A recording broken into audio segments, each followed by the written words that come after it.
Coucou les amis, Balandini, c'est après ta Congo TV, na pesi non beauté, bonsoir.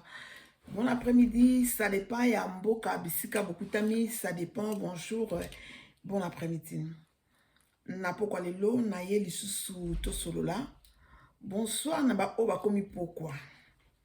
Na ye to solo la makambo ezo yinda penzo ezo bouger. Eza pas sipe mawa. Mais to lobani. Nabanina kopesa ba oyanga mote. Le millionnaire Pepe Kiala. Bonsoir Mokonzi. Ah, balobi yonde.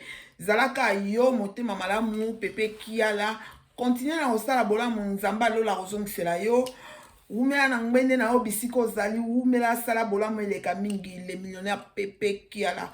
Olakisi penza kozalaka millionnaire parce que yo ozalaka na pona ko soutenir. Merci pour na soutien na yo osala ko jour au jour et pas nanga yango na profiter na pesi yo sous ba gros bisous umela na pesi mbote na pasteur Jimmy Ndunga mon pasteur oyo asolaka nanga na bonsambe oyo tokotaka na ye penza na kata modindo kaka ya bonsambe o tolobaka ainsi dit l'Éternel. Amen. Bénédiction ko salme ko pesa mela biso yango pe salme la kabiso. Merci tozalaka toujours positif.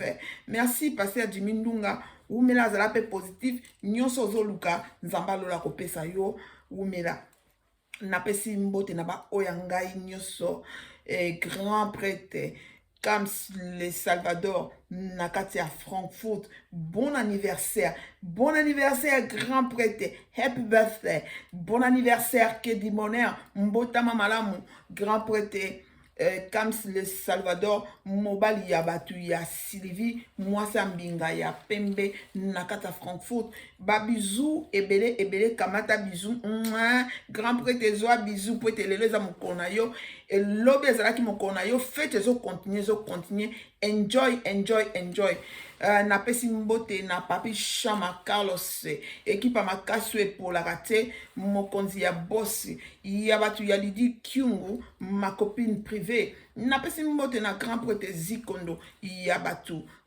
Zikondo Ntseka Blaise ya trésor ya batu mwasi engambe na pesi mbote na Robson Pemba ma petite sœur du dedans umela na ngwende na yo na bosanite Maria asia wana babenga ke mwasi ya batu ya sia joli nakati ya metingen umela mwasi ya batu ya sia joli jolie Maria asia comment on est belé compliqué quand on a compliqué ou met la beauté plus Nicolo penza olia biso na 3-0 ou met la na pesi mbote na ba fan na nyonso o balinga nga Brita Congo TV na bosanite Yoplait na kata Belgique na bosanite ba camarades nos camarades du Congo fort mon président Papi Chamala Oumela mon président Paul Kazadi monsieur le juriste na kata Minchen Oumela na pesi mbote na baninga nyonso ebele boza tellement ebele na kokotanga ba kombo na minote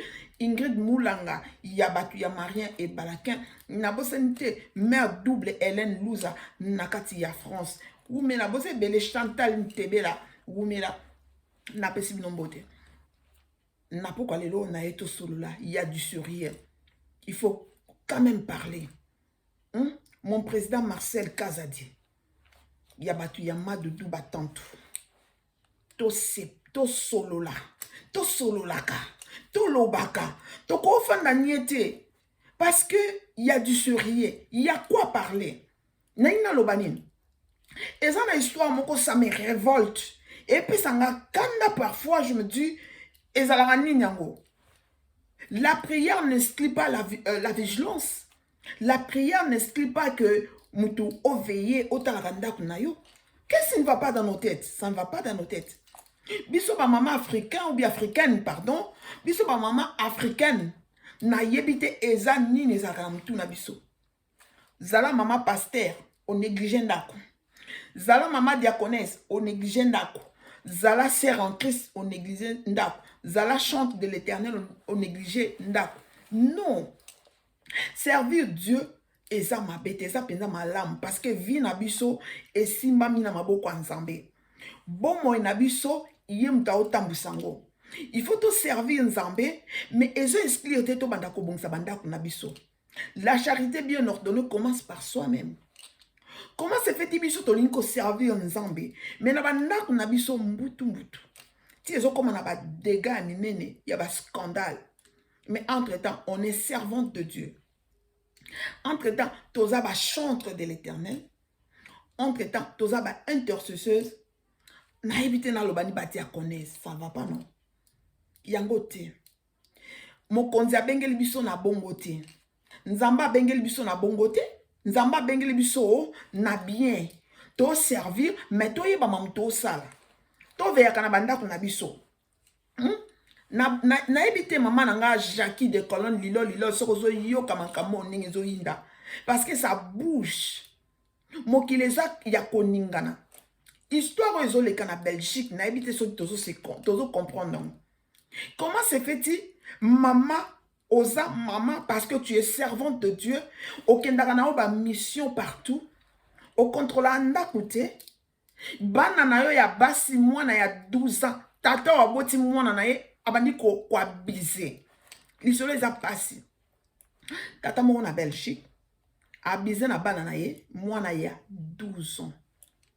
Moi je pense que papa na ye ko yambola parce que a sali zuwa wana eza conception na ngai tolanda lisolo. Maman aza servante de Dieu a servaka bakendaka ba mission boyebika mokili ngo ndeza so to servir to ko kende voyage mo bo organisation banine. Je vais bien, j'en disconviens pas.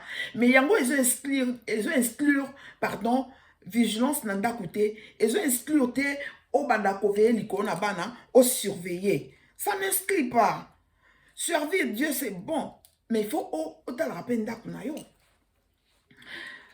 Alors, eza histoire ezo daté et bimi sikoyo na poisa parce que eza ya kobeba. Tata wana abota bana na ye ya basi 3 na ya mibali. Abebisi bana na ye bana 5 ya mibali a touché bango te. Mais bana wana 3 ya basi abebisi bango.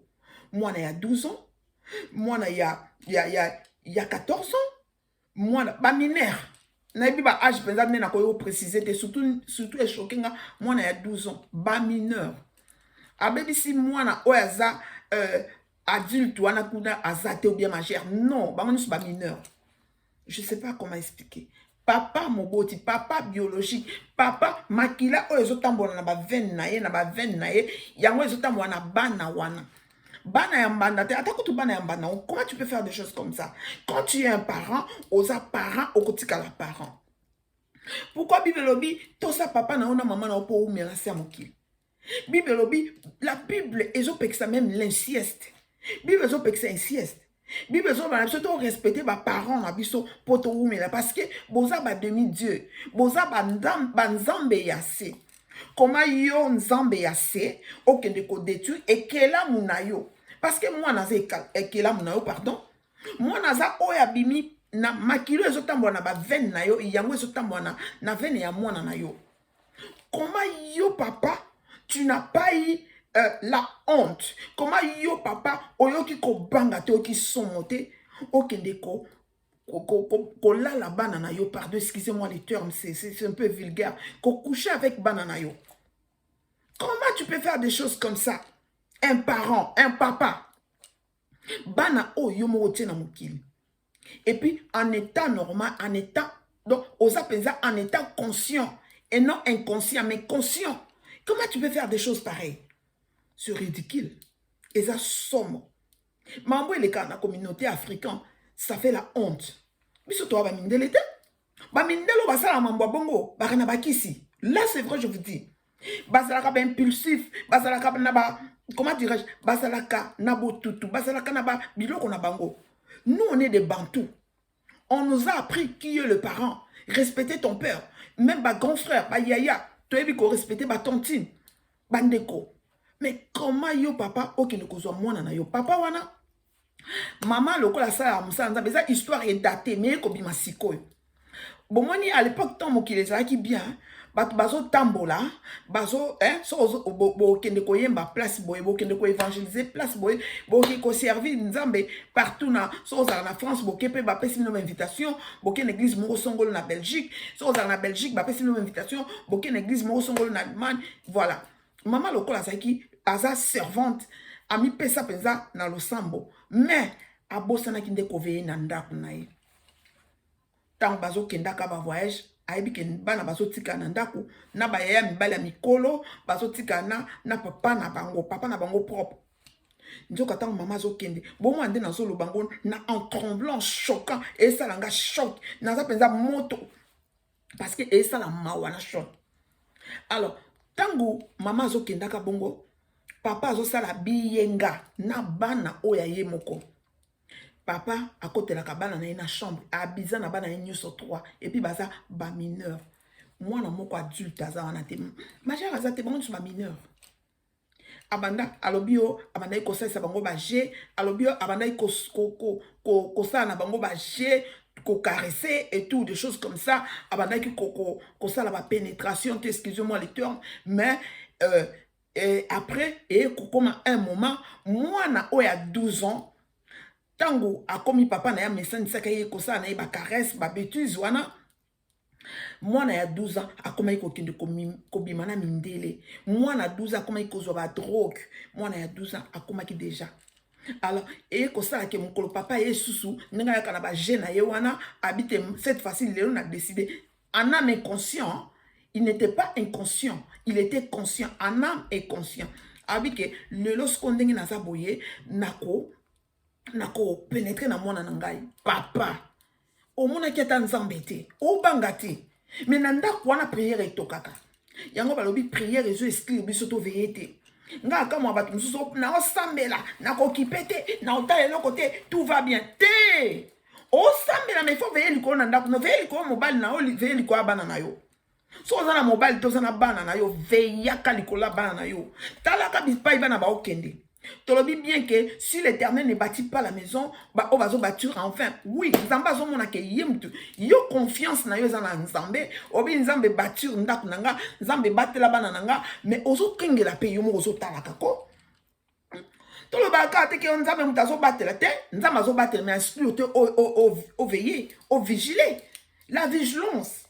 Hein?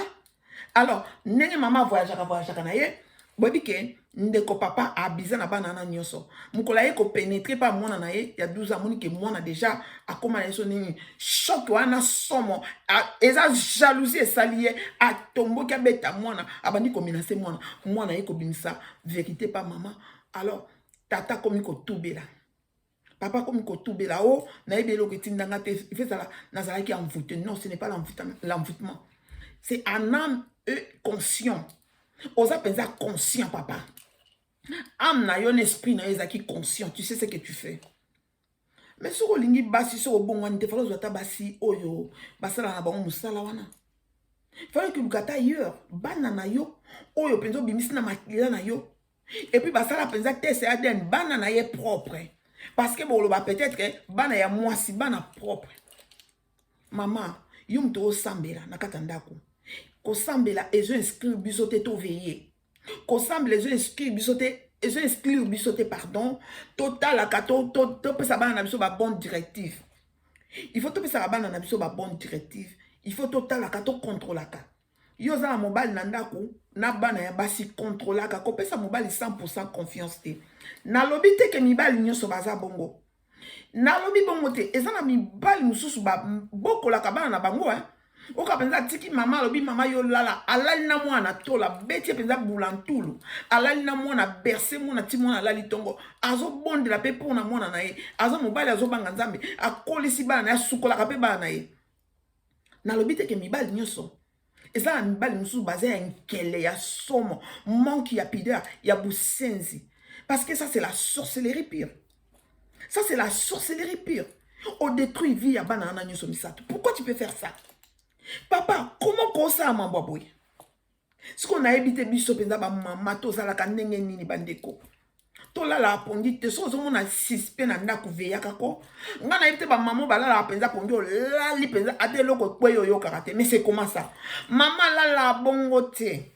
Maman la soki elo mo e bouger ka asituki. Pourquoi? Parce que bon maintenant to botaka. Toboti bana tozalaka bapongi esilaka maman a comme déjà kobota bapongi comme abiso ndamu ndamu Pourquoi? Parce que tant bana bazaka bébé, na katikata butu to lamukaka, ozotala mwana, elamba boye, o changer couche, o pesi miliki, o pesi libele. Donc ba pongi penza ya makasi zala asute. Ba moment balalaka ba pongi penza alali makasa te loko zo bouger oyo kate, c'est pas bon. To lamuka ba mama to veye likolo na bana na biso. Et a normalité. Makambo ezo leka eza lisusu normalité. Eza mawa pe choc. Parce que eza babilo komoko besprit. Le tozo ka vérité. Eza batata mususu ba copier biloko wana pa ba camarade na bango mindele po mindele ba bebisa bana na bango. Non, nous on est des bantous. Biso ba yekolisa biso la parole de Dieu. Toza bana ya Congo, to yekola parole de Dieu. Nzambe ya bambota na biso. To yekola ba bonzambe na missioni, na protestant, to yekola bonzambe penza. Et puis to koli nango to yekozwa réveil e kokota kat na bomo ina biso. Toza bato yo to yebi lo banzambe na nzambe malamu na Pentecôte. Donc to yekola bonzambe. Tant lilo ba e kokota kat na biso et pesi biso lumière. Bible obi, vous connaîtrez la vérité vous affranchira. Sur le Christ vous affranchit, vous serez réellement libre. Alors, yo tata ozo kende ko imiter pardon. Obi ozo imiter mundele ya poso pembe parce que ya bimakana ba na yo yebi racine na ye. Biso racine na biso outi na ba koko na biso to landa penza ndenge Bible koma pas d'inceste. O ça le détruit via banana yo. Oye kokitia bana yo malédiction. Comment okoza na audace ya kola na bana oya yo? Comment tu peux faire des choses comme ça? Et ça lui choque pe mawa. Na ope saka conseil na ba maman o bazalaka oza na kata ndaku otalaka bana te opesi confiance totale na ba papa. Na bi na ba papa nyoso te. Mais il faut qu'on veille kaka. Mwana bana so bana ndako ezala ya mwasi ezala ya mobali, il faut qu'on veille. Surtout bana biso ya basi, il faut tout tamola kana bango biso ba maman. Et ça peut être tout le temps. Bana ya mibali to pesa bango na ba papa, po papa mutako so wana mwana makambi ya ki mobali ke mwana tanga zo kende ado, tanga okoma na adolescence, aye kola makambi ni papa na ye, ala kisaye ko tambola boye sala boye ba boye na âge adolescence parce que bana biso de en école batangaka ba biloko wana nyoso ya adolescence, ya adolescent pardon, ndenge mwasi mwana so akomi adolescent en ado akoyi ko so aza na contact na mwasi âge ni ako kopesa ze ba yebi biloko ana tout. Alors yo papa ezala tabou te. En Europe il y a pas de tabou. Yo papa ya mobali solola kana bana na ya mibali. Yo mama solola na bana na ya basi. C'est triste. Tala maman ndako ekoti mobulu. Oui, bah ça la délivrance mais ça fait du mal. Bana wana baza traumatisé. Bana bakomi komela drogue. Bana vi na bango baby. Bana bakomi kobimana mikolo batata mikolo ya mindele. Parce que yo papa o détruit bango. C'est pas bon. Ezala nini. Ezala nini. Nini zo le klamitu na biso. Europe ngo toya ka mboka mundele koluka. Toye bana na biso bazwa ba fondement ya ba étude. Bazala instruit ou bien instruite. Toyete pour nato détruire bana na biso. O détruire libota na yo. Ça fait de la peine. Ça fait du peine. De la peine ou bien comment. Ça fait vraiment la peine. Pour comprendre, ça fait mal. Et ça la passe. Ce qu'on a monté à boyebolo banaeke. Oh non, il faut qu'on limbisa et pour tout ça. Oui, le pardon est là. Mais moutoufa soit discipline. Oyos oloni buka yango nan, c'est-à-dire kende na prison, kende kozwa correction na prison, nakat na prison kuna okutana na Yoshua Hamashia, nakat na prison okutana na Jéhovah, okutana na Yesu Masia obongo la bizaleli na motema na yo. O comprendre et loko ça les amabe o regretter. O lela baba nini na amerté mais ozala o lela ba na ba péché na yo correct. O regretter, o tika yango, o tala combien o bébé si banana yo. Il faut que les prisons, pour nanga, œil pour œil, dent pour dent. Ya mouton, ça la mabe bongo. Oui, il faut mériter yango. A kende na prison ko ye ko la po a bongwana. akende na prison a changé parce que a détruit vie à banana. Le pardon est là, oui. Au pardonner, au limbissier, mais l'état salamsa na ye parce que banana baza ba mineur a traumatisé vie à banana ye. Banana baza mineur, vie na bango est comme traumatisé. Ba sa ndeni. Boyebi babiloko boye yango yo kaba bana msu bazo kende ko se suicider bana msu bazo mi boma parce que ba comme na ba trouble psychologiquement bana ba baby. Pourquoi? Parce que papa m'a abusé na bon. Papa na akende na prison. Moi, je suis d'accord avec na prison. Akende krisa kutana na ikuna ayambola masumu na na prison. Azala penza na prison serrée. Prison, on a tali douceur libanda moukiete. Et ça l'a bien. Franchement. Merci Naba O Balandakanga. Abonnez-vous massivement sur Brita Congo TV. Ayoza ba conseil ya malamu. Eza penza pour nato sungana. Ba mama to lamuka to tala bandako na biso. To veye liko na bana na biso. To lakisa bana na biso nzela lo sambo. Parce que soto lakisa bana lo sambo. Et ça l'a bien. Bon moni papa na bana ikopesa bana intimidation. Ensemble la bana biloko ça la boy veya ka tango mona mona za na 5 euros 1 euro 10 euros 10 dollars 5 dollars il faut lingo ye baziongo wapi so mona oye na ba bombo ba biscuit faut lingo ye ba asali na ngombo mwana zui wapi o so moni le mona bi papa pesa ki ngambongo papa pesa ngombo faut ye botu na papa yo pesa ngombo mo poani parce que nga mama na za na ko pesa mbongo nga mona lingi bana na pesa mbongo te na tamusa bango na lokoso mbongo te na tamusa bango boye comme il faut. Mais yo comme ka lelo mon bon lelo cadeau ya nini il faut veiller il faut qu'on veille to boy te ba parents ba sa ba na cadeau mais il faut na polele il faut la transparent il faut la transparence et la wana et ça m'a pas passer c'est choquant c'est triste en tant que parent même mon toi a botité on dit ma ko ka solo te yo ka mawa c'est choquant ça fait du mal et ça passé abonnez-vous massivement sur ma chaîne Brita Congo TV.